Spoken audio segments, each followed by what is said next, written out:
Bwana Yesu asifiwe. Karibuni katika ibada ya jioni ya leo.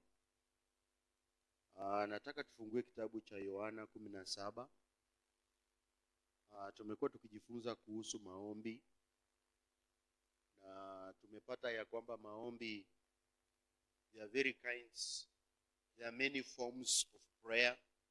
Kwamba maombi, kuna maombi tofauti ambayo tunaweza kufanya, na tukapata maombi number 1 ni intercession.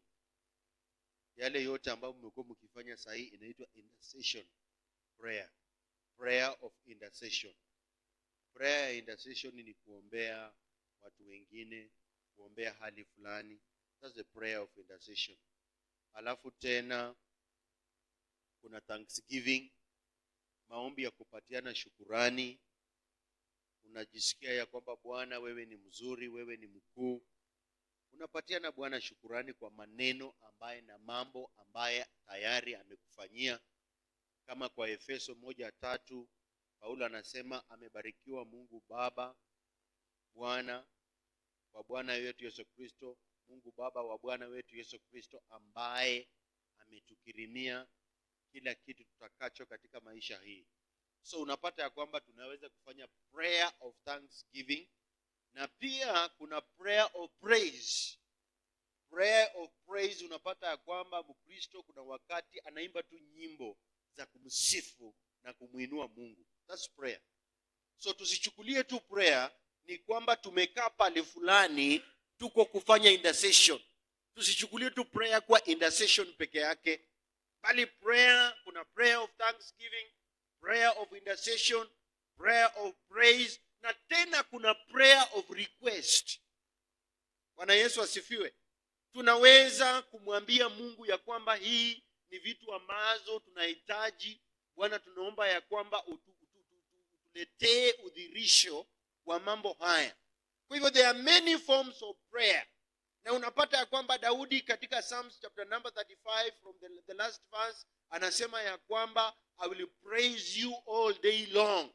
Ya kwamba tutapata ya kwamba maombi ni kitu ambacho tunafanya kwa like the whole day. Kwa hivyo tusichukulie tu maombi kama ni wakati tu fulani ambao pengine tunaweza kuomba pengine 1 hour ama 2 hours. Bali maombi tunaweza kufanya 24 hours. Haleluya. Na pia tunaweza kufanya maombi ya meditation. Ya kwamba kuna wakati unaweza kulitafakari tu neno la Bwana. Katika muda huo wa kutafakari neno la Bwana unafanya maombi. Maana katika kutafakari unatakanga vitu fulani vijiumbe kwako. Vitu fulani vifanyike kwako. Haleluya. Na utaanza kutazama kuwa na mtazamo tofauti katika mambo fulani fulani. Biblia inasema ya kwamba is a God who called those things which are not as though they are. Haleluya. Ya kwamba ndani mwako kuna ile umbu ndani mwako. Katika nia yako kuna ile tumbo la uzazi. Kuna umbu ndani mwako ambayo inafanya mambo yaweze kuwa jinsi yalivyo. Na ukiweza kumeditate kitu kwa muda mrefu utapata ya kwamba inafanyika. Bwana Yesu asifiwe. Kuna mwingine alikuwa anasema if you can be distressed. Yaani ukikuwa na stress unaweza meditate. Haleluya. Kwa hivyo sometimes tunaweza kuwa pengine na mawazo fulani katika vitu fulani na tufikirie sana kuhusu mambo haya. Na utapata ya kwamba hata sometimes stress inafanya ya kwamba mawazo yako unaruka kichwa. Sometimes inafanya unakuwa mgonjwa. So wakati tunachukua neno la Bwana tuliweke kama kitu ambacho tunaweza kulitafakari kwa muda mrefu, utapata ya kwamba maisha yetu inaweza kuboreka. Na neno la Bwana unapolitafakari utapata ya kwamba afya yako pia inakuwa mzuri. Utapata ya kwamba vitu ambazo unazihitaji na vitu ambazo utazitaka, utapata ya kwamba mambo yanafanya nini? Yanabadilika. Kwa hivyo jioni ya leo mpendwa, tunapoongea kuhusu maombi katika John chapter number 17, tunaona Yesu, Yohana ananukuu Yesu katika nyakati zake za mwisho ndiye aondoke katika ulimwengu huu. Na jambo ambalo lilimfanya Yesu kuwa strong na kwenda kuiface majaribu ni kuomba. Haleluya.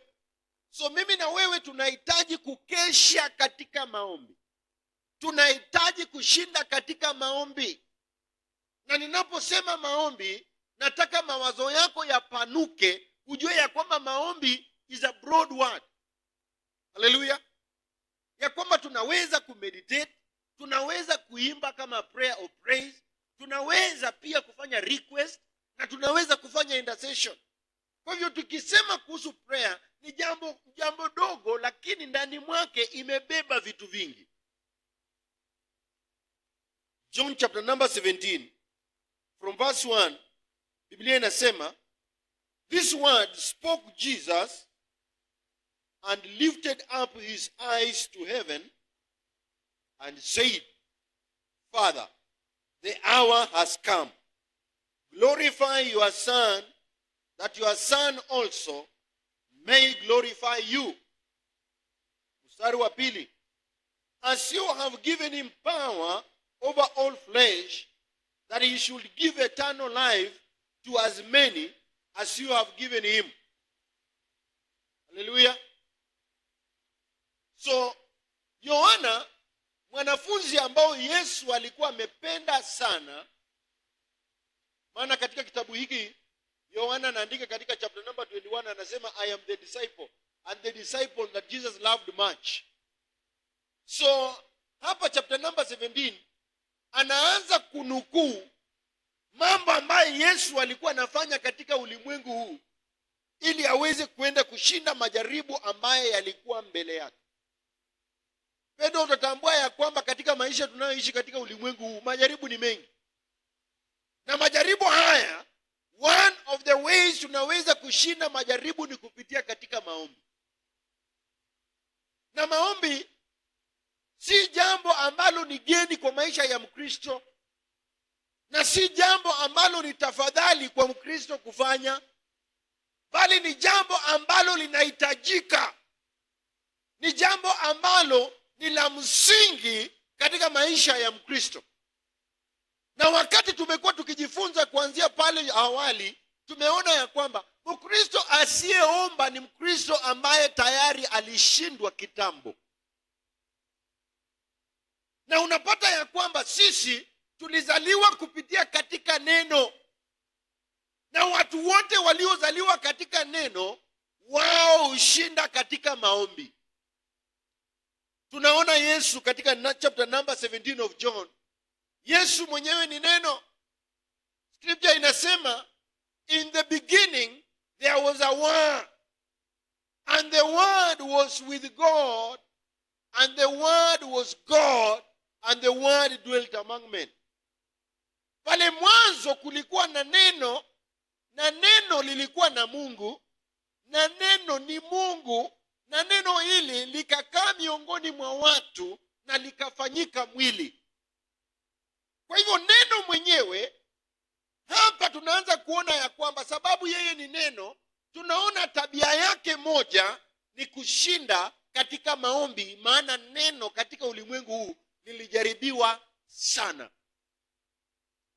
Mpendwa, unapoona ya kwamba majaribu yamezidi katika maisha yako, ni neno ambalo lilo ndani mwako linajaribiwa, si wewe, bali ni neno.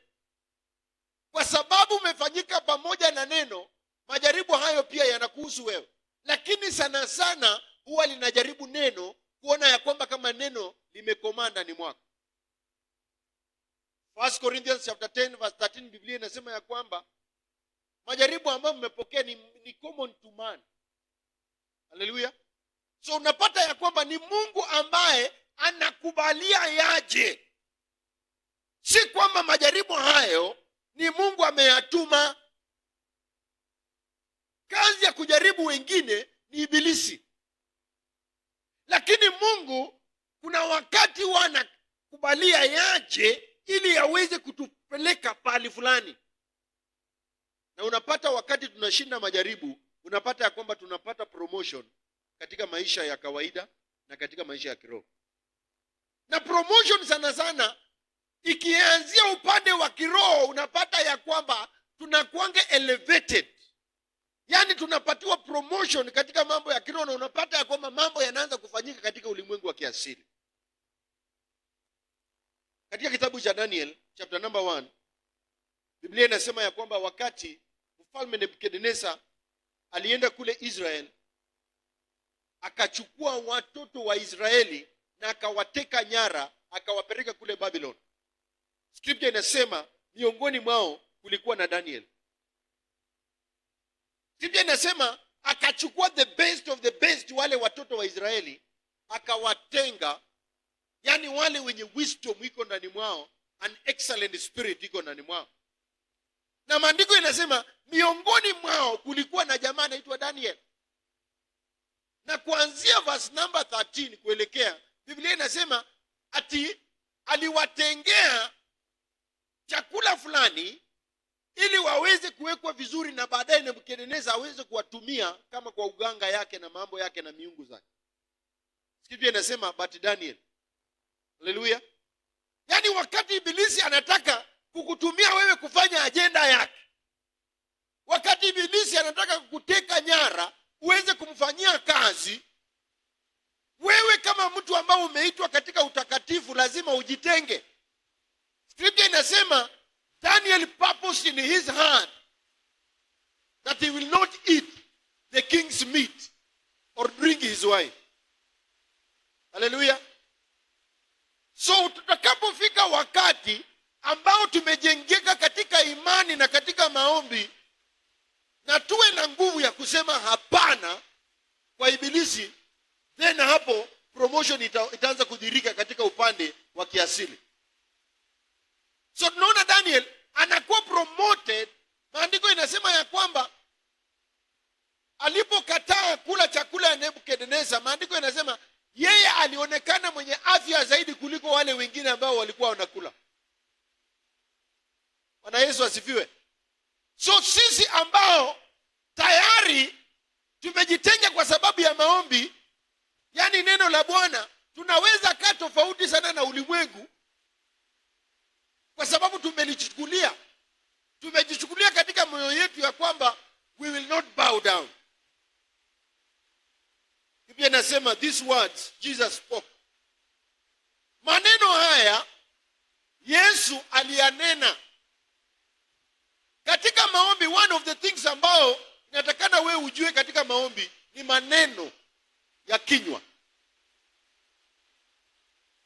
Every word that we speak is prayer. Hallelujah. Maneno yote Mkristo ananena katika ulimwengu huu lazima ujue ya kwamba ni nini? Ni maombi. Lazima mimi na wewe tujue ya kwamba maneno ambayo yanatoka kwa mdomo wetu lazima yakuwe maneno ambayo tusiongee tu idle words, but maneno ambayo yatakayoleta faida. Hallelujah. Biblia inasema ya kwamba katika kitabu cha Luka, Scripture inaongea kuhusu jamaa mmoja anaitwa Zakaria. Zakaria baba wa Yohana Mbatizaji alipata habari kutoka katika malaika ya kwamba Zakaria, mke wako Elizabeth atapata mwana, na huyu mwana atakapokuja katika ulimwengu atafanya mambo mengi kwa sababu ya wokovu ya wana wa Israeli na hata dunia mzima. Unabii unatolewa na malaika. Lakini Scripture inasema huyu jamaa anaitwa John alijitazama akaona ya kwamba katika umri wake wa uzee mambo haya yatawezekana namna gani. Na kwa sababu alikuwa amekaa katika mambo ya Mungu muda mrefu na ako na mamlaka kwa kinywa chake, Scripture inasema ya kwamba malaika akamwambia Zakaria ya kwamba hautaongea mpaka ile siku huyu mtoto atazaliwa. Why? Tunaangalia importance of words. Maneno yote ambayo tunayaongea kila wakati tunavyoishi, sometimes huwa tuna cancel prayers ambayo tumekuwa tukimake hapo jana. Bwana Yesu asifiwe. So words are very important. Every word that you speak today, Every conversation you make today to anyone, those are prayers. Hallelujah. Ukienda kusimama kotini unasikia maloya wanasema ya kwamba your honor, I pray. Wanasimamanga wakisema your honor, I pray. Kwa sababu maneno ambayo yote yanayotoka katika mdomo wao ni ya maana sana mbele ya koti. Biblia inasema ya kwamba katika kitabu cha Ibrania 13 that we are surrounded by a cloud of witnesses. Hallelujah. This cloud of witnesses ni watakatifu ambao walitangulia tayari. Hallelujah. They are expecting us to live a life of faith. Maneno ya mdomo wetu lazima ikuwe ya imani. Kitabu cha Romans chapter number 4 Biblia inasema God who called those things which are not as though they are. So maneno yetu lazima yalingane na yale ya Mungu. Bwana Yesu asifiwe. Psalms anasema my tongue is like a pen of a ready writer. Ulimi wangu ni kama kalamu ya mwandishi bora. Kwa hivyo kila wakati maneno tutakayokuwa tunanena ni maombi tunayafanya. Manake Mungu anaishi ndani mwetu. Biblia inasema ya kwamba katika Wakorintho wa kwanza 6 kuanzia 17 inasema whoever that is joined to the Lord is one spirit with him. Mimi na wewe tumekuunganika na Mungu na tumefanyika kitu kimoja. Kwa hivyo leo katika ibada hii lazima wewe utambue ya kwamba maneno ambayo nitakayoongea kuanzia sasa yatakuwa ni maombi. Kuna mwimbaji aliimba zamani akasema maneno ya kinywa changu wacha yatawaliwe na wewe Bwana. Maneno ya kinywa changu wacha yatawaliwe na wewe Bwana. Do you know some of us tungekuwa mbali sana, but kwa sababu ya maneno ya midomo yetu imekuwa kiharibu. Kuna mama mimi namjua katika jirani yangu tuko nyumbani. Hako tu na toto tudogo. Lakini kulingana na venye anaongeleshanga hao watoto, anaweza ita mtoto mara 3. Mara ya 4 akiita mtoto aitike. Unasikia anamwambia umbwa, takataka, nyoka. Hata yani anamuita majina. Yani majina yenyewe. Na hata ukiangalia mama mwenyewe maisha yake si maisha ya utukufu. Bwana Yesu asifiwe. Na ukiangalia watoto pia maisha yao si ya utukufu. Ni kwa sababu kila wakati tunavotembea hatujui ya kwamba lazima tukue na ufahamu ya kwamba tunafanya maombi. Haleluya. Wakati wewe unatembea ukisema mara kwa mara mimi sijui kama nitafaulu, hayo ni maombi unafanya. Bwana Yesu asifiwe. Tusichukulie tu maombi ni jioni wakati naenda kulala. Mchana pia wakati unatembea ni maombi. Unapoongea kuhusu watu wengine, ongea maneno mazuri kuhusu watu wengine, kwa sababu ni mbegu ambayo wewe unapanda. Leo nimekuwa na mtumishi fulani, yeye anafanya kazi ya Bible College na amekuwa akifunza mapasta wengi na watu wengi. Amefunza watu wengi sana. Akanipatia ushuhuda akaniambia, pastor, mimi nimekuwa nikifanya kazi, ile kazi nimekuwa nikifanya na mzungu fulani muda mrefu. Lakini nilifika pahali wakasema ya kwamba kazi imefanya nini? Imekwisha. Maisha nilikuwa maisha ya juu. Lakini sasa immediately wakati nimetoka katika hiyo kazi, maisha ikarudi chini. Nimehangaika sana. Katika miezi karibu 8 hivi, mwaka moja, nimehangaika sana. Lakini siku moja nikawa napitia simu yangu naangalia contacts ya watu, na nikaangalia pale fulani nikaona pastor fulani nilikuwa na mfunza, na aliniambia kwa wakati fulani pia yeye yako na Bible College, na nikasikia msukumo ya kwamba nimpigie simu. Akampigia simu, na alipompigia simu akamwambia tukutane. Na walipokutana akamuelezea kwamba mimi nilikuwa nafanya kazi fulani na fulani, lakini hiyo kazi ilifanya nini? Ilikwisha. Huyo pastor akasema, mimi niko na Bible College ndio, lakini wewe unataka kuniambia the best of the best, unataka kuniambia sasa uko free? Akasema, mimi niko free venye unaniona namna hiyo. Na wakati anamuelezea hivyo, kweli rent iko na miezi karibu kadhaa hajalipa. Bwana Yesu asifiwe. Yaani tumaini hakuna katika maisha, mambo yamekuwa mabaya. Watoto hata wametolewa mashule yenye walikuwa wamekaa nyumbani, wako kwa nyumba, rent imejisanya. Alipomuelezea huyo jamaa hayo maneno, huyo jamaa akamwambia you are hired now. Haleluya. Huyo jamaa ananiambia aliposikia maneno hayo karibu alie. Why? Ni kwa sababu alipanda mbegu kitambo kwa huyo jamaa. Alimfunza neno kitambo, lakini sasa angalia anaanza kuyavuna. Mpendwa, leo wewe ujue ya kwamba ni mambo gani wewe unapandanga kwa watu. Bwana Yesu asifiwe. Maneno, wewe panda mambo kwa watu kwa sababu hiyo ni prayer. Haleluya. Do you know planting is prayer? Unajuaje itamea? Unamwamini nani? Namwamini Mungu ya kwamba itakuja kumea. So every time you speak to your neighbor, Biblia inasema ya kwamba love your neighbor as you love yourself. So tujue ya kwamba maneno ni jambo la maana sana katika maisha yetu. When we speak and every time we speak, those are prayers.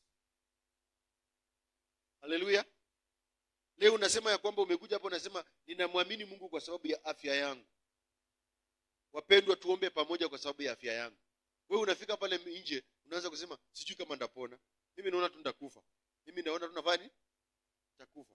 Those are prayers you are making. Haleluya. Wakristo lazima tujue ya kwamba tuko na mamlaka. Lazima tutambue tu ya kwamba tuko na mamlaka. Na mamlaka ambayo tuko nayo, tunaweza kuagiza falme za giza zifanye kazi ama zifanye nini? Zinyamaze. Wakati wewe umetuamini, umesema ninamwamini Mungu kwa sababu ya uponyaji, na hiyo hivyo tunasema amen. Lakini ukifika pale nje tena unaanza kucancel vitu ambazo ulikuwa umefanya nini? Umezijenga. Haleluya. Kuna Paulo anasema ya kwamba if I destroy those things that I've built, I make myself a destroyer. Haleluya. Vitu ambazo nimezijenga nikiviharibu, ninamaanisha ya kwamba mimi mwenyewe ni mharibifu. Bwana Yesu asifiwe. Kwa hivyo maandiko yanasema this word spoke Jesus. These words, maneno haya aliyanena Yesu. Nako ndani ya prayer. Haleluya. Sometimes unaweza kuja hapa tukuwekelee miguu na mikono, kumbe mambo yako ya mdomo yako hiyo imeharibu mambo yote. Bwana Yesu asifiwe. You are living a life ya ugomvi na strife kila wakati. Prayer haiwezi fanya. Bwana Yesu asifiwe. Lazima Wakristo lazima tujue ya kwamba we need to live a good life. Yesu hapa anasema this is eternal life. Eternal life ni quality ya maisha. Bwana Yesu asifiwe. Lazima we need to live a disciplined life. Mwili kuna wakati inaitishanga vitu vingi, but you need to say no. Everywhere and everything that we do is prayer. Bwana Yesu asifiwe. Leo tujue ya kwamba unapotoka mala hapa, pali penye unaenda, words that you speak, those are prayers. Haleluya. Ukikutana na rafiki yako, ati wewe hata utawahi faulu, those are prayers you are making. Now what are you planning? Kutofaulu kwa huyo mwingine, itarudi tu kwako, wewe hata utafaulu. Those are prayers. Bwana Yesu asifiwe. Whatever you want, vile vitu ambazo unataka wewe ufanyiwe, fanyia wengine those things. Kwa nini unataka vitu vibaya vitendeke kwa wengine na kwako vitendeke vizuri? Bwana Yesu asifiwe. Whatever, Biblia inasema ya kwamba blessed are the pure in heart. Moyo wako ukiwa msafi, utapata ya kwamba kuna vitu tu zinarudi kwako vizuri. Wakati tunaangalia wengine na macho ya kiungu, hizo vitu zote zinarudi kwetu. Believers, we are forgetting. Please. Biblia inasema without holiness no one will see God. Bila utakatifu hakuna mtu yoyote anaweza kumuona Mungu. Wacha niwaambie, vitu ambazo zinatoka kwa Mungu, it adds no sorrow. Mungu anaweza kukupatia vitu fulani na visikusumbue. Kuna watu wa ulimwengu wanapata mali, sikatai, lakini mali hiyo inakanga muda mgani? Unapata wengine walikufa, waliwacha mali yao hapo. Haleluya. Maandiko inasema these words spoke Jesus. Lazima tujue ya kwamba sisi ni wafalme. Haleluya. Scripture inasema katika Revelation 1:6 inasema ya kwamba he has made us kings and priests. Wewe ni mfalme, kuhani. Maneno ambayo yanatoka kwa mdomo yako lazima utambue ya kwamba kuanzia leo ni ya maana. Where the word of the king is, there is power. And who can tell him what are you doing? Yani mfalme akiongea kuna nini? Kuna nguvu. Wewe unapotoka mahali hapa ujua kwamba unaombanga Mungu akupatie kitu fulani. Hiyo kitu usihai ongea kinyume. Endelee kuongea kulingana na venye neno la Mungu linasema. Mungu mwenyewe anasema ya kwamba I have exalted my word above my name. Wakristo bila discipline hatutaona udhihirisho wa vitu za Mungu katika ufalme. Lazima tukue na discipline ya kuchunga mdomo. Haleluya. Mdomo yako mpendwa lazima uiwekee governor. Bila governor, mdomo hii itafanya ya kwamba maombi yako hata yasijibiwe. Unapata kuna mtu ameshinda 2 hours kwa maombi, lakini anapotoka tu kwa maombi amekaa pale nje na wamama wengine. Utaongea maneno mingi mpaka ina cancel maombi ambayo umekuwa ukifanya. Bwana Yesu asifiwe. Unaweza pata mumama ameongea maneno karibu 100 sijui ngapi kwa siku moja hivi. Inapitanga mamilioni ama. Yani ameongea mambo mingi, amecancel maombi, na akiingia kwa maombi analia kabisa. Kuanzia leo ujue ya kwamba hata maneno ambayo unaongeanga pale nje ni maombi. Haleluya. Prayer is not an event. Prayer is a lifestyle. Lazima tu nikitoka katika nyumba yangu hivi nikienda nikitembea, jua ya kwamba you are praying. Haleluya.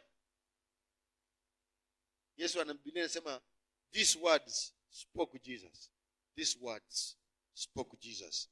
Unajua mdomo yako ndio ufunguo. Haleluya. Mdomo yako ndio nini? Ndio ufunguo. Biblia inasema ya kwamba let my sons command me. Let those ones who are in Zion command. Leo wewe lazima ujue mazingara ambayo wewe uko ndani, tayari si tunangojea uzima wa milele. Tayari wewe uzima wa milele uko nao. Biblia inasema ya kwamba when two agree on a thing on earth, wawili ambao wanakubaliana kwa kitu katika ulimwengu, hakika hata mbingu pia inafanya nini? Biblia inasema I am there with them. 2 or 3 gathered because of my word, I am there with them. Sometimes your spirit and your soul are enough. They are two. Bwana Yesu asifiwe. Na ukiongeza mwili mnakuwa wangapi? 3. Whenever 2 or 3 are gathered because of my word, I am there with them. That is meditation, prayer of meditation. You are agreeing with what God is saying. So your body ambayo ni funguo ya maneno, unaiambia wewe, hiyo maneno sitaongea yenye unataka niongee. Na maneno machafu yakikuja katika moyo unaambia moyo, hiyo hapana. I want to walk as per the word of God. You train your mind. Hallelujah. Nuna, ukiangalia one of the things ambayo ilikuwa inafanya maombi ya Yesu inasikika, ni kwa sababu he is the word. He lived according to his word. Hallelujah. He is the word. He lived the word. He walked the word. He performed the word. Everywhere is the word. Leo we have been given a spirit inside us. Na huyu roho ambayo tumepatiwa is a spirit of dominion. Biblia inasema nitamuomba Baba na nitawapatia msaidizi mwingine, na huyu msaidizi akikuja atakaa nanyi milele. Leo lazima tujue ya kwamba niko na roho wa Bwana ndani mwangu. Roho ambaye alimfufua Yesu kutoka katika wafu ni roho ambaye anaishi ndani mwangu. Lazima pia tujue ya kwamba huyu roho atatukumbusha mambo mengi na ni mwalimu pia. Leo maneno ambayo wewe utakuwa unatoa kwa mdomo yako, jua ya kwamba ni maombi. Zakaria alikuwa anataka kuzuia Yohana Mbatizaji kukuja katika ulimwengu huu. Mungu alimfanya bubu mpaka ile siku Yohana alizaliwa. Haleluya. Na wewe si ujifanye bubu. Wewe si uko na mamlaka ya kujifanya bubu. Lazima upigie wa mama story. Lazima upigie wa baba story. Lazima muongee siasa. Lazima muongee kuhusu Ruto. Sio lazima. Unaweza kama maisha yako bila kuongea mambo mingi. Biblia inasema penye kuna maneno mengi dhambi haikosi. Bwana Yesu asifiwe. Lazima mimi na wewe tuanze kutrain. We should train ourselves to guard our mouth.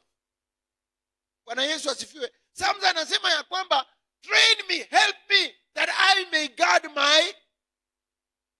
my mouth. Bwana Yesu asifiwe. The doors. Those are the doors. You must ask God that he may help you, that you may guard your doors. Bwana Yesu asifiwe. Maombi zingine zinakataa kujibiwa kwa sababu ya hii milango hii. Mlango macho, mlango mdomo, mlango masikio. Maombi zingine zinakataa kujibiwa kwa sababu ya hiyo. Ingine tu Mungu amekubaliana na wewe ya kwamba ni sawa, lakini udhihirisho hatuwezi kuiona kama hatutakuwa na discipline ya mdomo. Bwana Yesu asifiwe. Maana mdomo ndio mamlaka tuko nayo, mamlaka ya kuongea na kusema vitu iwe na itakuwa. Tunahubiri na nini? Na mdomo. Go ye into the world. Bwana Yesu asifiwe. Kwa hivyo kama tunahubiri na mdomo na message hii inaguza watu katika ulimwengu na wanabadilika, so wewe pia hakikisha ya kwamba you guard your mouth. So this word spoke Jesus. Maandiko inasema and he lifted up his eyes to where? To heaven. Bwana Yesu asifiwe. Maandiko inasema na Yesu akayainua macho yake wapi?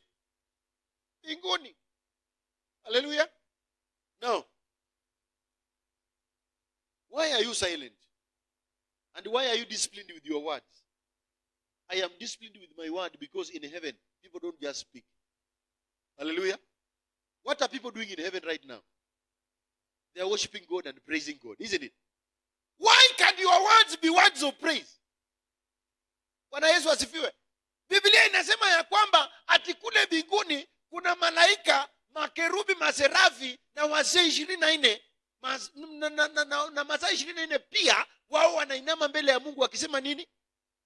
Mtakatifu, mtakatifu, mtakatifu. Kwa hivyo wewe masaa 24 mbona usitukuze Mungu? Kutukuza Mungu wapendwa, let me just correct you a little bit. Because kucorrect Mungu, kutukuza Mungu si kusema tu Baba Sunday unaweza umetukuka. Hapana. Kutembea kwa neno ni kutukuza nani? Ni kutukuza Mungu. Wakati unatembelea wengine, go and encourage them. Hallelujah. Go and give them life. Maandiko inasema ya kwamba mwizi huja kuiba, kuua na kuharibu. Maneno mabaya ambayo unaongelesha watu wengine, it robs them their peace. Bwana Yesu asifiwe. So kataa leo kuwa ambassador wa shetani, kwenda kuongea maneno ambayo hauhitajiki kuongea, because it will rob them their peace. Na neno linasema mwizi huja kuiba. Kwa hivyo maneno ambayo tunaongeanga isiende ikaibe amani kwa watu, isiende ikaiba ndoa ya watu wengine, isiende ikaiba watoto. Unajua kuna maneno inaweza iiba ndoa ya watu. Unaweza fika pahali uambie bwana ya mtu, bibi yako ninamuonanga akiendanga pali fulani, na bwana akisikia hivyo, what happens? hata kama bibi hatafukuzwa hakutakuwa na amani.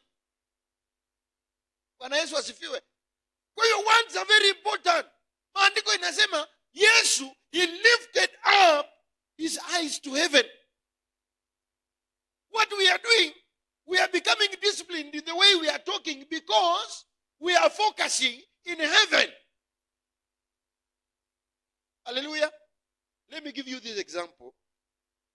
Kwa mfano kama sasa unataka kwenda penye Ruto wako. Unaweza taka hata kelele ya simu.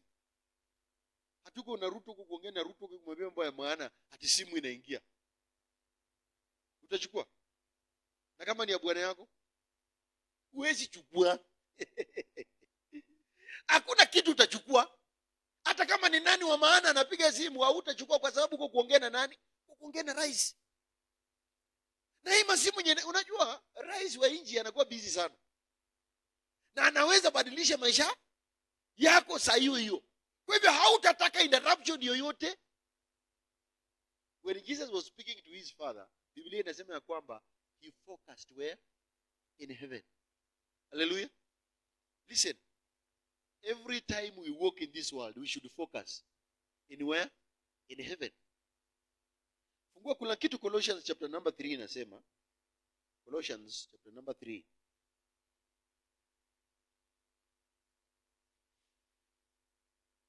Wakolosai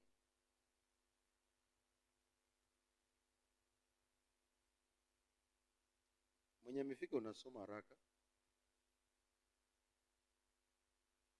Wakolosai 3 inasema, if you then being risen with Christ, angalia mpendwa, angalia sasa hapa.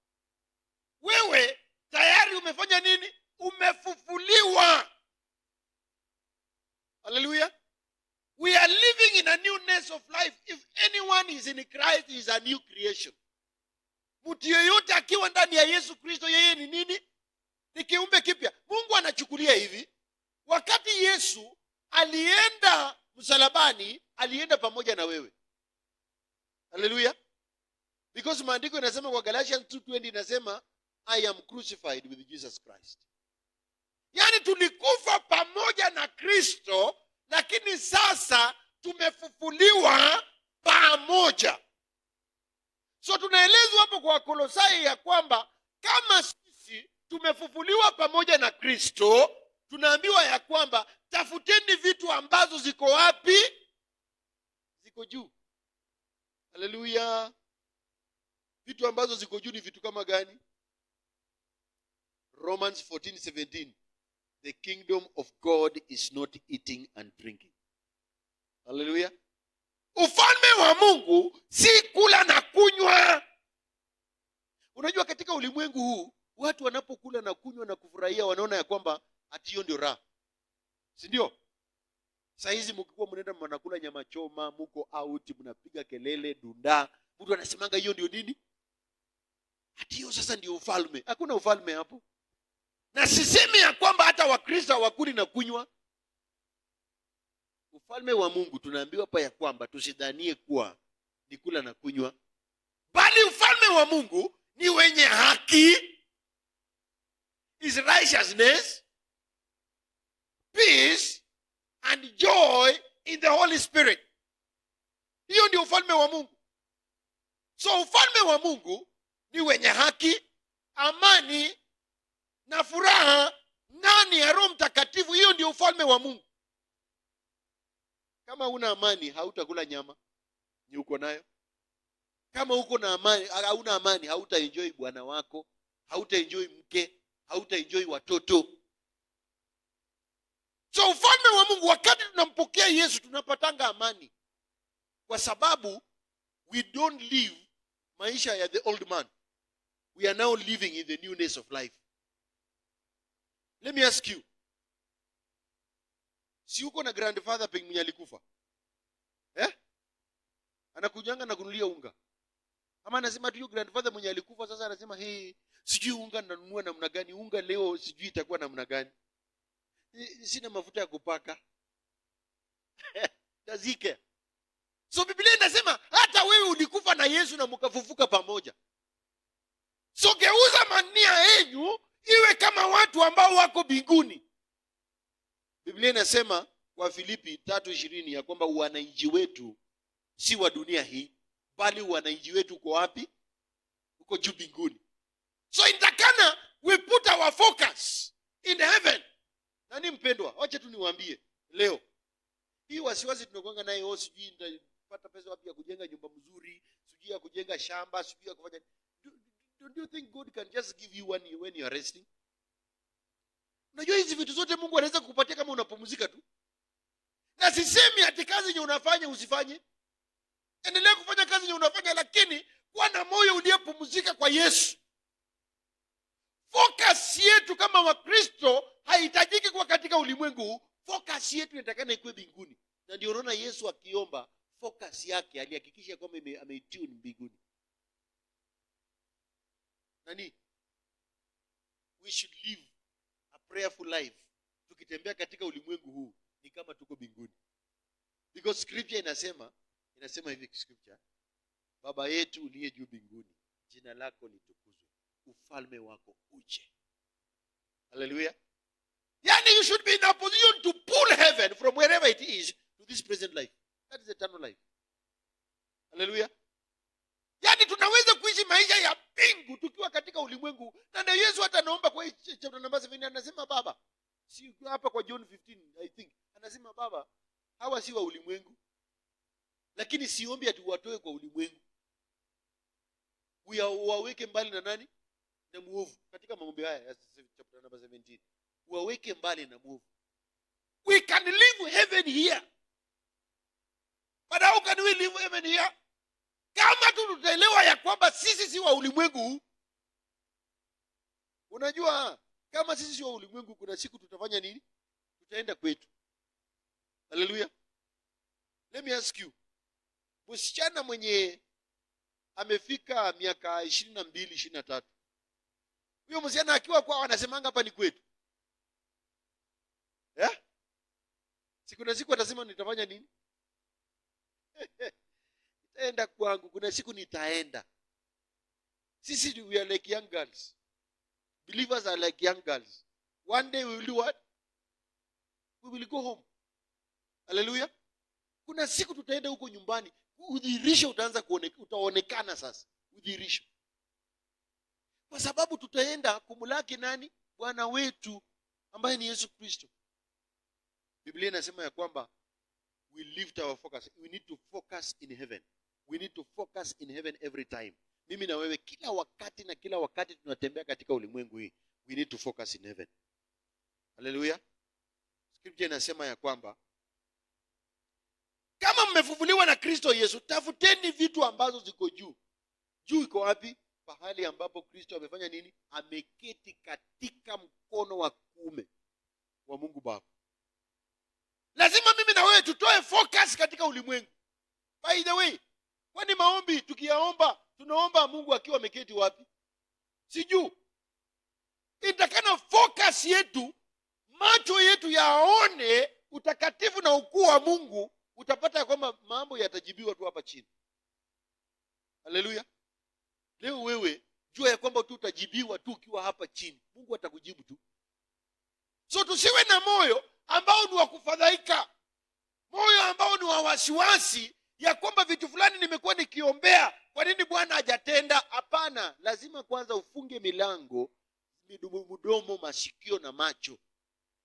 Weka, pereka focus katika mkono wa kuume wa Mungu Baba penye tumekaa na Yesu. Bwana Yesu asifiwe. So Biblia inasema verse number 2 inasema set your affection on the things above, not on the things on the earth. Yani tamaa zetu zote tuweke wapi? Tuweke juu. Haleluya.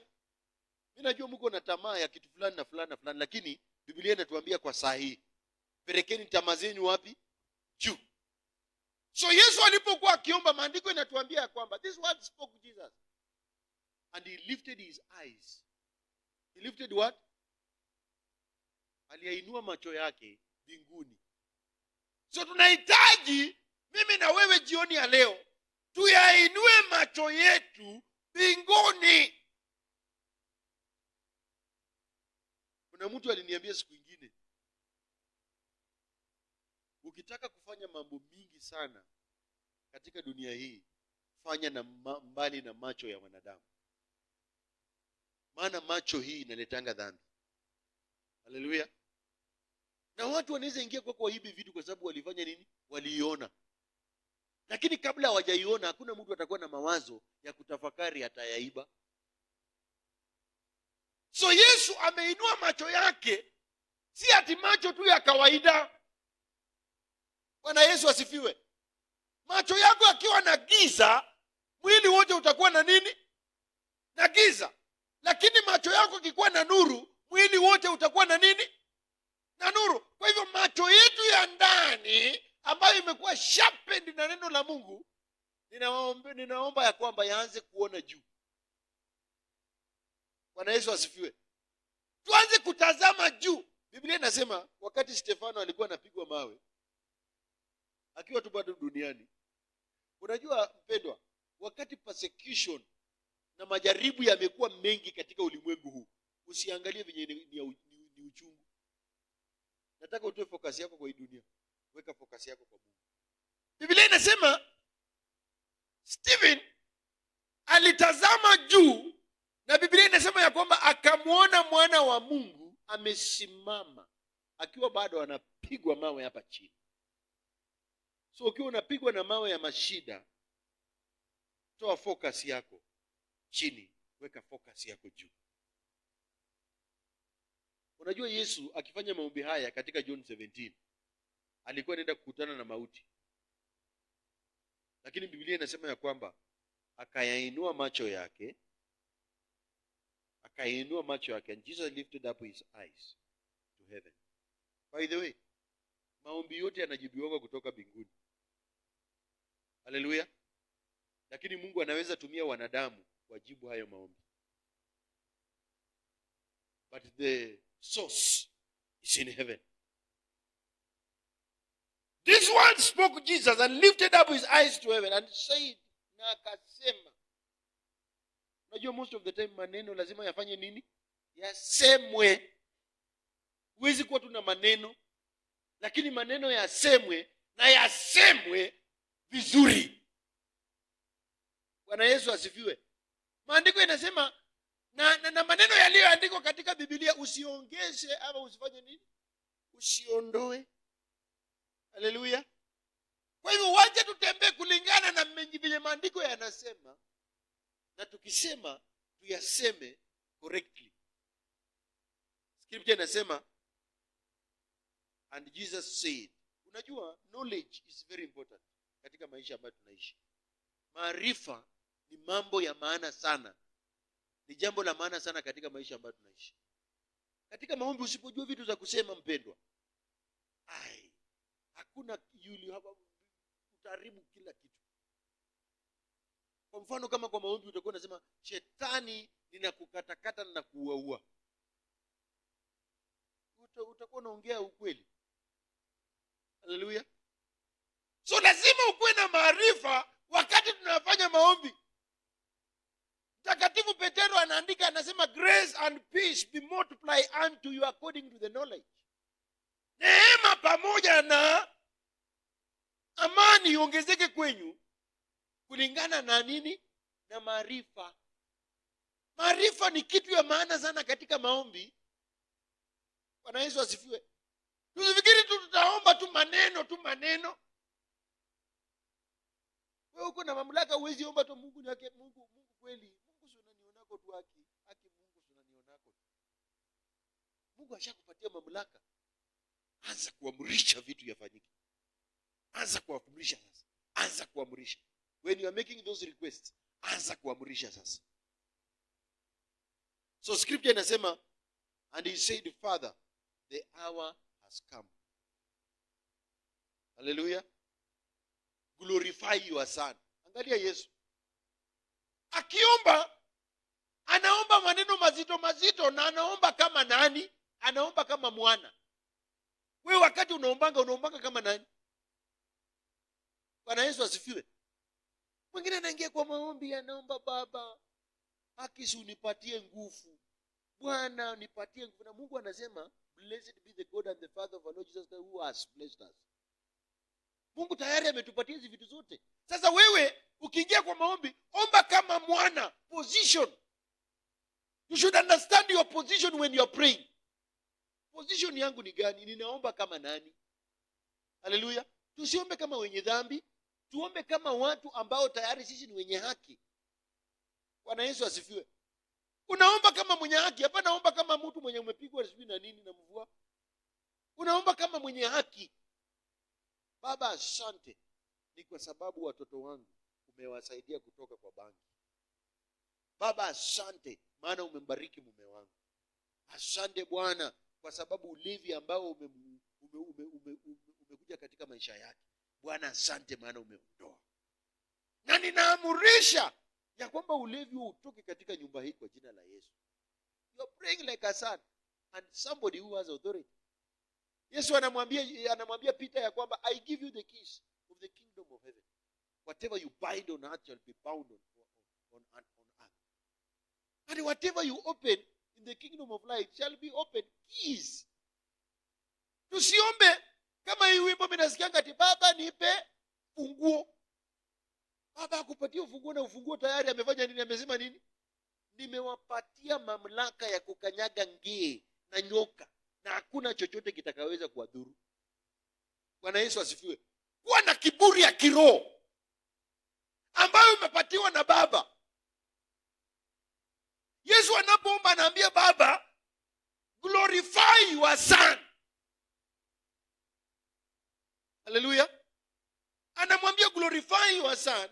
Unajua anamwambia ni kwa sababu Yesu mwenyewe tayari alikuwa na Baba kabla ya hapa. In the beginning there was a word. Haleluya. Sasa anamwambia Baba, glorify your son that your son also may glorify you. Anamaanisha ya kwamba Bwana, ninapoenda katika kifo kwa msalaba. Hii ni maombi ya nguvu. Ninaingia kwa msalaba na nitakufa. Hakikisha umenifufua. That is the glory he's talking about. Bwana Yesu asifiwe. Na anaomba Baba akiwa sure ya kwamba I am your son. Bwana Yesu asifiwe. Unajua saa zingine hata maombi zingine zidhihiriki ni kwa sababu when we are praying we are not sure. We are not sure that we are sons. Unajua saa zingine unaweza fika kwa maombi ujiulize nimeokoka kweli. You are not even sure that you are born again. Inatakana ukiingia kwa maombi when you are walking huko nje, walk like a son. Bwana Yesu asifiwe. Words that you speak like a son. Unapokuta watu wanasema ati mambo haiendi, unawaambia mambo inaenda. Mambo inafanya nini? Inaenda. Si ati haiendi, mambo inasonga. Na ukikwambia kama unasema mambo inasonga usitupatie pesa, uambie pesa ziko. Watu ndio wako nayo wanajifanya wamekatalia. Lakini hawaamrisha. Bwana Yesu asifiwe. You talk like a son. You call those things which are not as though they are. Because maisha ya imani wapendwa ni vitu ya ujinga na upumbavu. So anasema glorify your son so that your son also may glorify you. Angalia verse 2 anasema as you have given him power over all flesh. Bwana Yesu asifiwe. Wewe leo you have been given power over all flesh. Hallelujah. You have the power. Leo wewe uko na power ingine. Na wacha niwaambie wapendwa, tunakuanga na hii attitude ya kwamba ati power ni ile ya kuombea wengine wapone na kugonga wengine touch waanguke chini. I'm not saying that is not power. It is. But real power ni ile una demonstrating ukiwa peke yako. Being able to say no to the ungodliness. That's power. Unaweza kujizuia, kujidhibiti. That's power. Ya kwamba uko na nafasi ya kutenda dhambi lakini hautendi. That's power.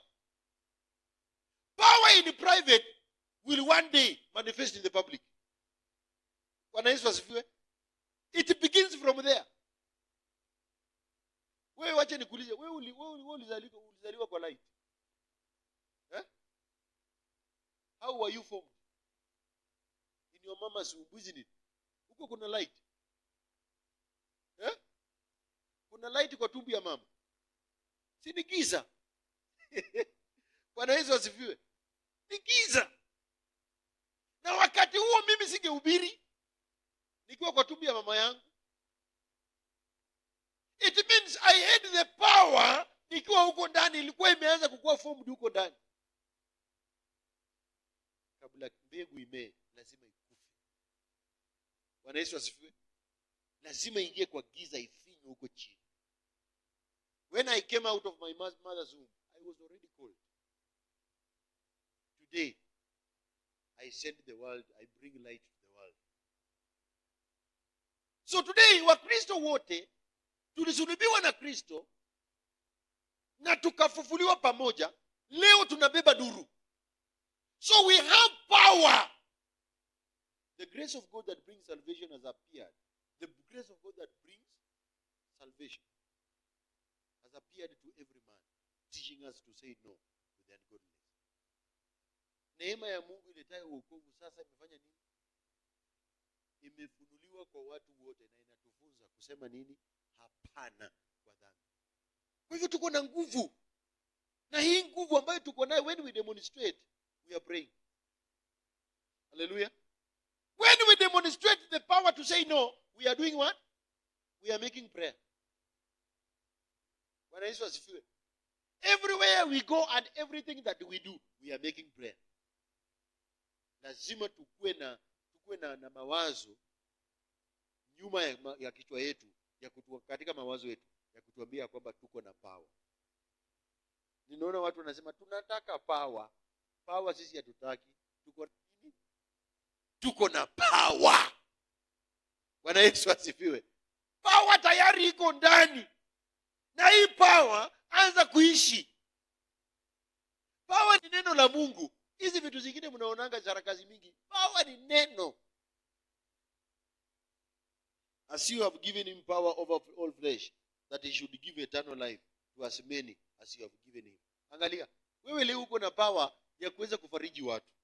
Uko na power ya kuleta maisha na uhuru kwa maisha ya watu. Uko na power ya kuleta nuru kwa maisha ya watu.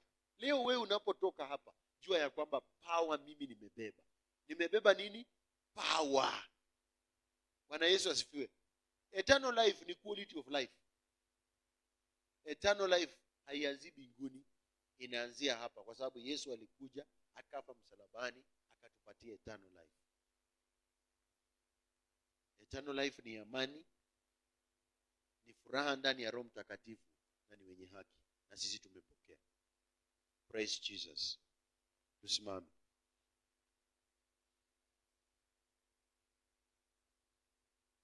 Baba, katika jina la Yesu, asante maana wewe ni mwaminifu.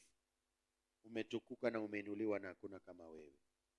Asante Roho Mtakatifu kwa sababu ya neno lako ambalo tumejifunza jioni ya leo. Ninakushukuru Baba yangu. Wewe ni mwaminifu na hakuna kama wewe. Ambao tumekuja katika mkutano huu. Bwana wa majeshi, kuna mahitaji katika mioyo yetu. Baba, wewe waijua yote. Ninakushukuru Jehova maana unakutana nazo. Kutana nazo Baba yangu. Wewe ni Mungu na hakuna kama wewe. Katika jina la Yesu ninaomba. Amen. Tuketi.